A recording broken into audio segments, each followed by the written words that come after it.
I've been thinking about something a lot here lately. Whenever I meet with organizations regarding helping them clarify their roles, they always say that they want people who take initiative. They want someone who can solve problems, build relationships, and think beyond the immediate task. They're able to recognize opportunities and take ownership without needing constant direction. But sometimes those exact qualities become complicated when they exist outside the boundaries of that organization. And I think there's an important lesson in that.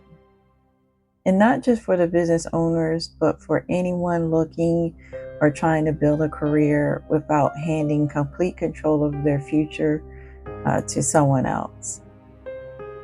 You know, we often say that we value as a society people who are ambitious, resourceful, and just really can-do people. People who can navigate great areas and are able to figure things out and able to understand business. And people who have qualities like that sound wonderful on paper.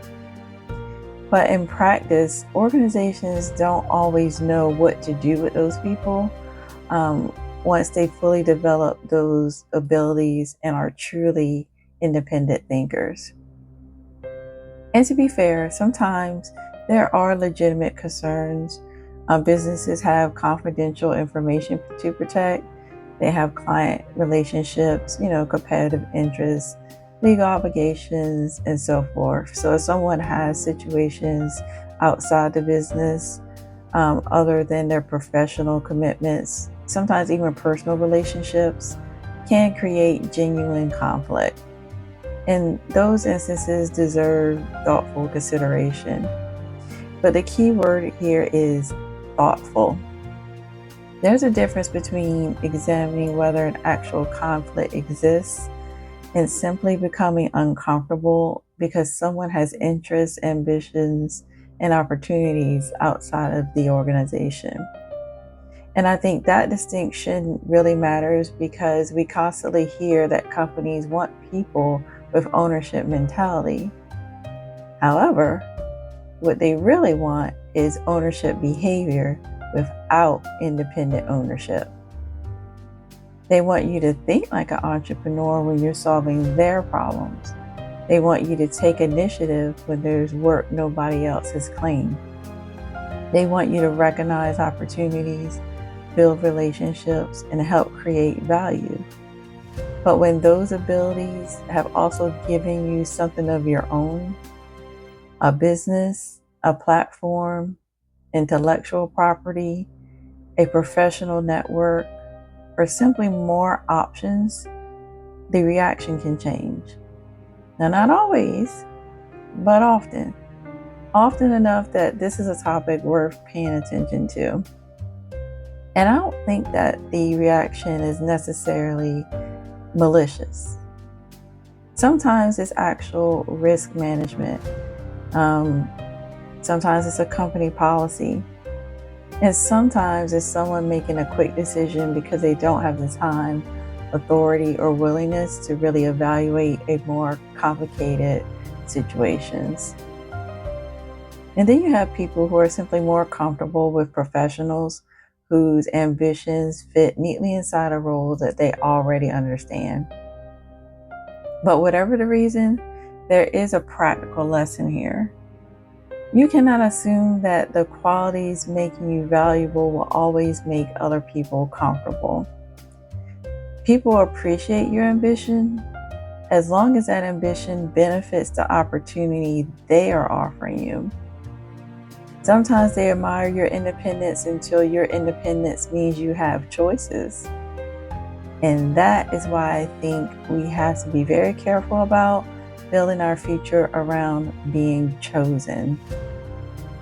Chosen by an employer, chosen by a client, chosen by a publisher, chosen by an investor, chosen by whoever happens to control the next opportunity we want. Now, there's absolutely nothing wrong with pursuing those type of opportunities. Employment can provide income, stability, experiences you can actually benefit and learn from, relationships, and access. And clients can help you grow a business. Partnerships can also be used to create possibilities that would have been difficult for you to create on your own. We need other people in every aspect in life. The problem begins when another person or organization becomes the sole gatekeeper of what happens to us next. Because every opportunity someone offers you is going to be shaped, at least partly, by what works for them, their goals, their comfort level, their policies, their risk tolerance, their vision of where you fit. And that's not necessarily unfair. I mean, they have their own interests to protect, but so do you. And your future is one of them.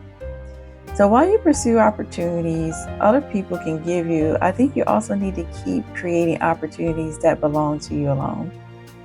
That doesn't mean everybody needs to quit their job and start a company. Building something of your own can take many forms.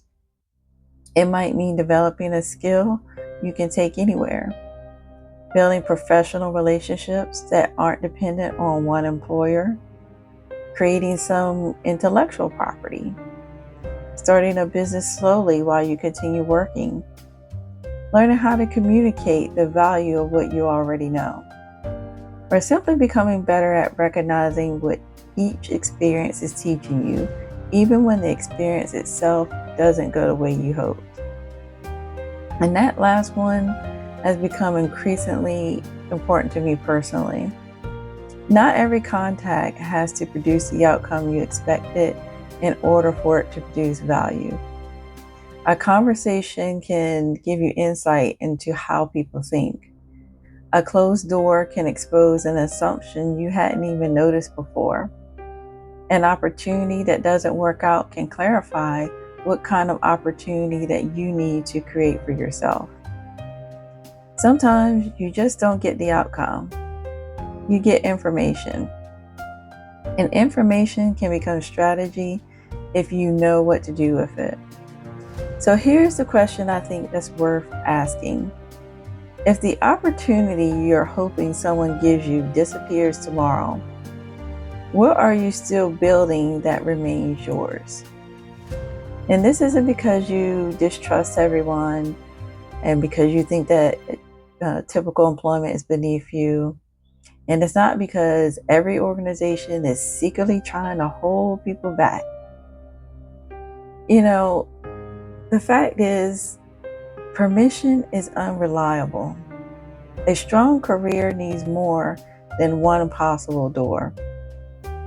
And the more capable you become of creating those doors yourself, the less power any single person or organization has to decide what your future gets to look like.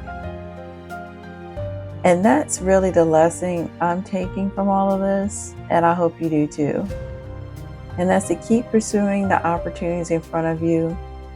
Be professional, be transparent, and understand that other people and organizations have legitimate interests to protect. But don't stop building your own skills, relationships, assets, and opportunities while you wait for somebody else to decide whether you fit into their plans. Because the opportunity they offer would naturally be shaped by what works for them. And you still have to build a life that works for you. I'll include any relevant information connected to this episode in the description box. And I'd really love to hear your perspective on this.